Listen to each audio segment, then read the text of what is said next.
Do we have an Ernest in the house?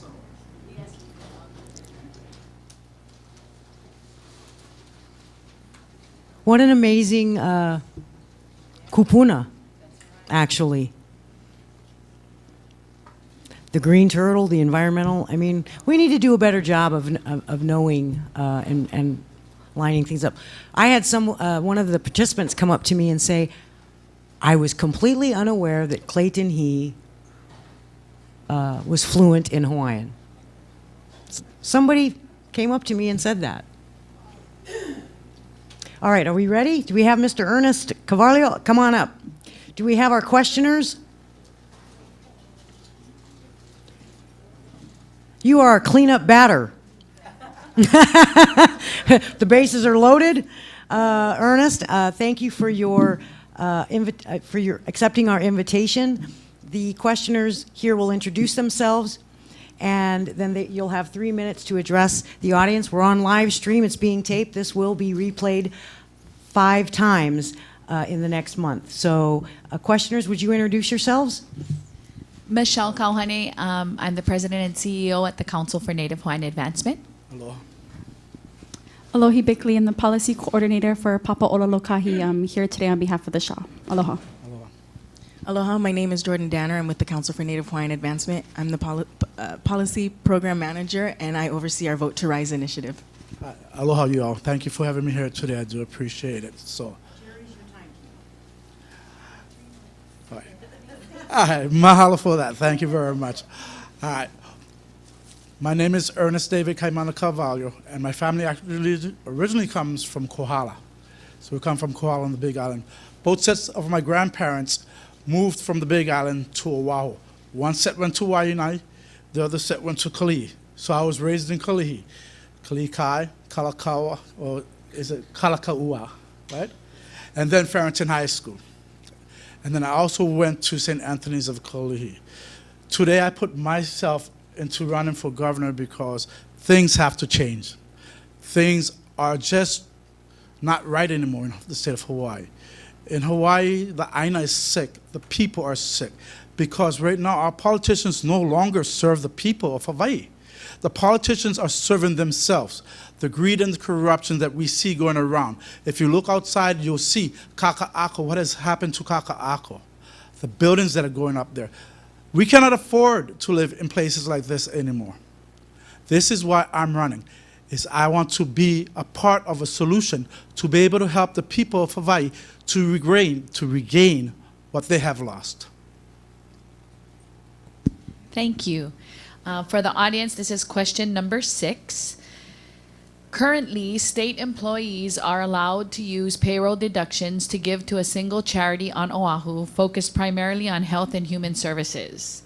Are you willing to review the issue and bring fairness and choice to state employees to give to the Hawaiian Way Fund donor option that supports Native Hawaiian cultural practices? Absolutely. I don't believe that any state worker should be told that they can only donate to one. So why not open it up and allow them to donate to whom actually they feel the right to have to, and give them options. You should never, ever say this is the only ones you can donate to. For the audience, this is question 12 regarding physicians.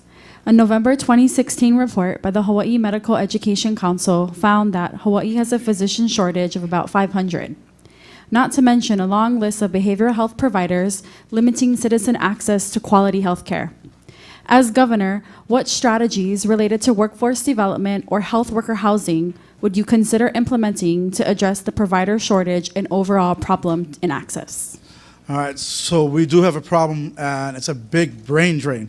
I have cousins that are doctors that are actually leaving Hawaii because they can't afford to live here no more. So we have to find a solution on how we can make it affordable for all of us to be able to live in our own ainas. Yeah, that's just something we have to do. As far as physicians and behavioral health therapists, what we need to do today is we need to say to our children, listen, we're going to put you through school. Once you graduate from high school, your next step is going to be going to college. We will pay for your college education. We will send you to college in the field you choose to. If it's a physician's field, a behavioral health therapist field, we'll put you through school.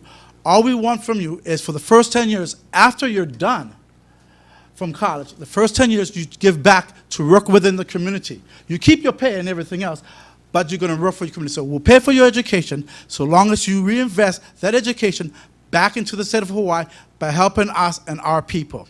And that's what I would do on this one.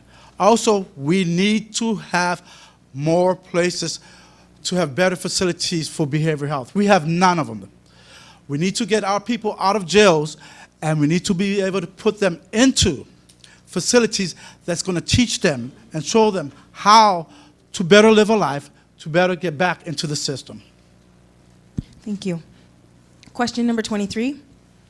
The Honolulu Rapid Transit Project was widely touted as an opportunity to construct much-needed affordable housing in the urban core. Understanding that the city is the primary overseer of rail, are you aware of how many actual newly constructed affordable units have been built within the TOD, or how many are planned? As governor, how will you interface with the city, and what are your plans to maximize the construction of new affordable housing units within TOD areas and along rail for local people? So first of all, let's get this clear. I was never a supporter of rail. I've always felt that rail is a failure. I've always felt that rail should stop at Middle Street, and then let's go to a rapid bus transit system and more bikes. But rail is going to be completed whether we like it or not, and it's going to Ala Moana. The state has already put their hands into it, and the state has done this, and because they've done this, now all the other islands have to have a chunk and pay in this.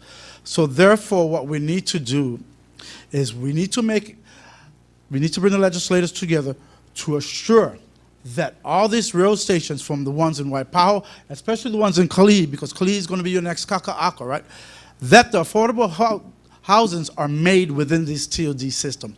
We cannot allow them to create another kaka'ako, because then our people cannot live. And Kalihi is going to be your major flashpoint for this. So we need to get legislation passed to assure that rail stays on target and that rails comply with TODs. Thank you. This next question is number 4 in regards to Olelo, Hawaii.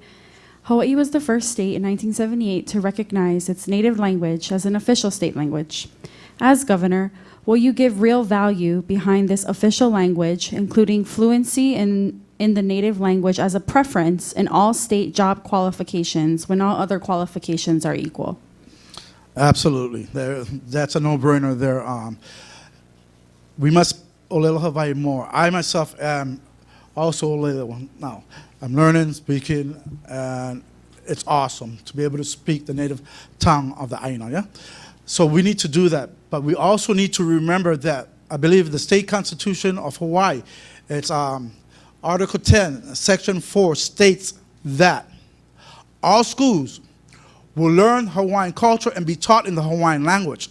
And there is not one school that is doing this today. There are public schools that are doing this. Get away from the charter schools, they are. But that is doing this. All public schools and private schools in Hawaii should be teaching Olelo Hawaii at all levels.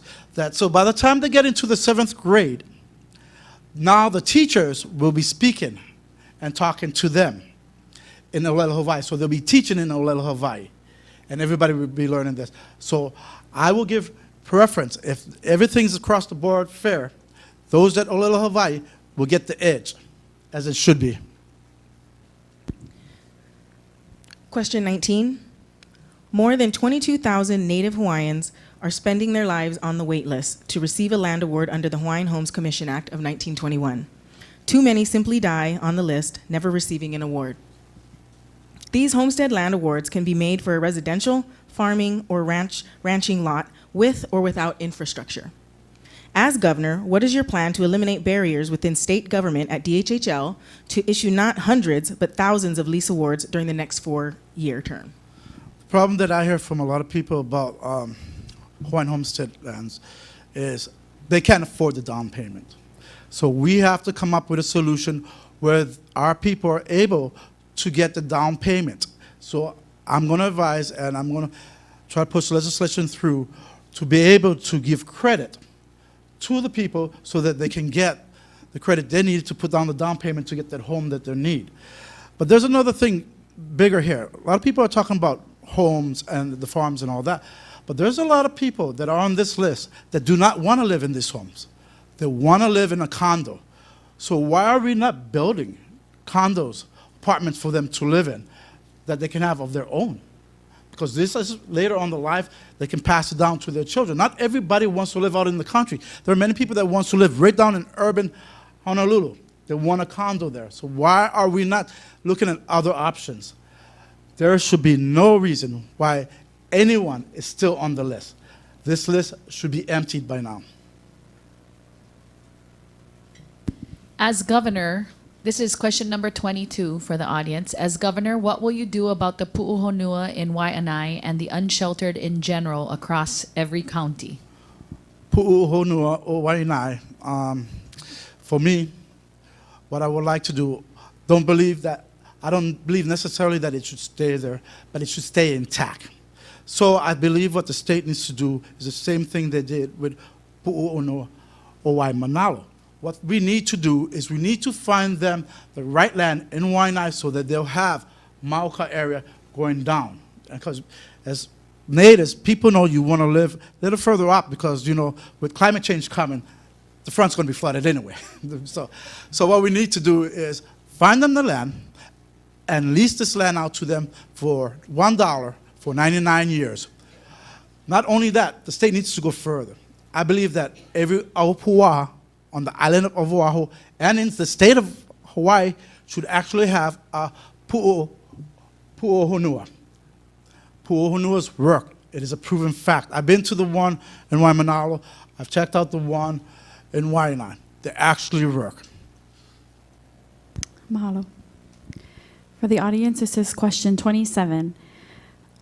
Would you pursue an aggressive capital improvement plan to upgrade Hawaii's infrastructure through general obligation bonds for roads, neighbor island sewage treatment plants, rural schools and clinics, and renewable energy infrastructure that includes such improvements on Hawaiian homelands located in every county? Absolutely. That there is a no-brainer too. But I'd go further than this. Infrastructure is very important to the state of Hawaii for everyone, no matter where we go. So we're allowing big money to come into Hawaii and build big businesses, hotels that we cannot even afford to go on, but yet the infrastructure is not there. Take Ko'olina, for example. They built that out there and they want to build even more. But there's no infrastructure in Waianae to hold all that capacity of all the new people that's going to be coming that way. The roads are still damaged, no sewage pipes, they're all old. This is all going to crumble right in front of us. So before we do anything, the state needs to look at the infrastructure of the whole islands and redo the infrastructure. Put people back to work, people. Put the people back to work. Let's rebuild our infrastructure. Then we can think about rebuilding our homes. Thank you. Question 24 for the audience. Brain drain is real social and economic capital lost characterized by highly educated and highly skilled individuals, which include college and vocational trade graduates, leaving the state for economic opportunities. It is a major economic and social inhibitor. As governor, what are your plans to address and mitigate brain drain, including any new economic opportunities? Would you support and fund a governor's job program that targets local graduates in one-year fellowships for college and vocational trades graduates returning home? So absolutely, and I believe I already touched on part of this with our education. Yeah? So what we need to do as far as the brain drain is we have focused everything so much on the military and tourism. And by focusing on military and tourism, we have forgot that we need to bring in jobs that are economically possible for our people of Hawaii, jobs, high-paying jobs that will pay to keep our people here. As long as we have tourism going on, then we have low-paying jobs. We have restaurant working jobs. We have hotel jobs. They don't pay much.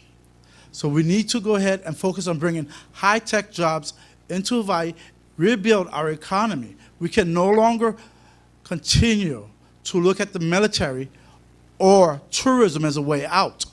In fact, if we continue to do this, Hawaii, as you and I know it, will never ever be the same again, because As I said, 37 people a day are leaving Hawaii, and I see this all the time.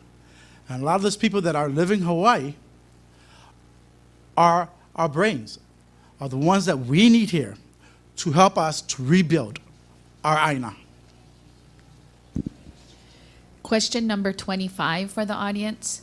Hawaii is one of the highest costs of living in the nation, causing a significant burden on local and multi-generational residents. For example, residents are disadvantaged in buying power against off-island market forces, wherein down payment savings on a home or to start a business is burdensome for locals against residents who aren't paying high costs and able to accrue savings and invest here in our state. As governor, how will you even the playing field? Okay, so problem with this is, you're right. People are not only coming from the mainland, but they're coming from foreign countries. And when they come here, they already have the capital to buy out the homes that we should be buying. Here in Hawaii, everything costs so much that we're working 2 to 3 jobs a day. So it's impossible for us to save. So what we need to do is we need to think about a 3-tier tax system.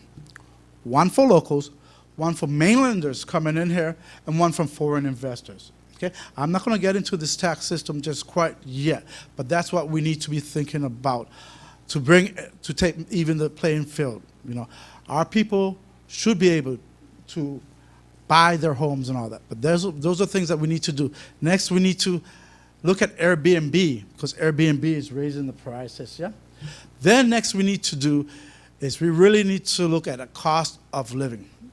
I believe that every resident, not anyone that just comes here tomorrow, but every resident that has lived here and can prove 5 years of citizenship in Hawaii should have a cost of living starting at $15,000 a year.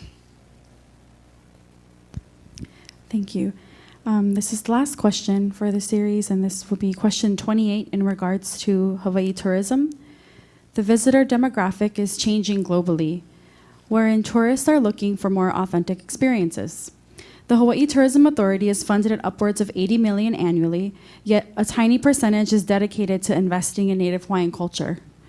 As governor, how would you ensure that HTA moves away from the plastic marketing of Hawaii and invests in more culturally authentic experiences, including greater investments from HTA into local watersheds, environments, county parks, cultural practices, and the alike? All right, so we have a problem with HTA. Okay? HTA basically controls and tells us how many people they want to bring in, and they keep on raising that level, and that needs to stop. So we, not only the governor, but the legislator, needs to put a limit on how they're going to spend their monies. Yeah? And we need to allocate these monies to the proper areas. HTA is unnecessarily spending our funds on things that we do not need. These tourists are coming here and they're saying, where's Hawaii? They're seeing, like, as you say, plastic. And that's all they're seeing. They're not seeing the true Hawaii. They're not seeing the true culture. So let's find a way to limit it. But to do this, we're going to have to literally work with the legislature to get this, legislators to do this. So what I'm saying is what we need to do is we need to bring people together that have the same common goals so that we can find a way to work on this one together. Mahalo for your answers today. You can proceed with your 3-minute closing statement. All right. I didn't want to run for governor, but I was asked by many different people if I would stand up and do this. Why would someone want to just throw themselves in there and have their whole lives empty to the real? That's just not me. But what I found out is that a lot of our politicians today no longer serve the people. They serve the special interest group. They serve the corporations. They have forgot what it is to be a politician. To be a politician does not mean that the people serve you. It's the other way around. It means you serve the people, and we've forgotten that. And because we have forgotten that, we have allowed our people to die on the streets. We have allowed our people not to be educated. We have forced our people outside of our own Aina. I am tired of watching my own ohana and my friends leave these islands because they cannot afford it no more. So I'm asking you folks to think differently this election. Don't think the same. Think differently. And how would you vote? Don't think about what this career politician is doing. Think about what you need. Think about your family, your ohana. Think about what they need. Think about the future of Hawaii. We have a massive climate change on our way. What are we going to do for the next 7 generations? Because nobody's addressing this. Yeah? Nobody's talking about the future. Because until we can take care of this, nothing will be right. And lastly, until we allow the Kanaka Maoli back into the table, Hawaii will never be the same. So as governor, I would like to add another cabinet that is strictly Kanaka Maoli, that will be sitting at the table with the governor every day to have a voice in the government. Thank you.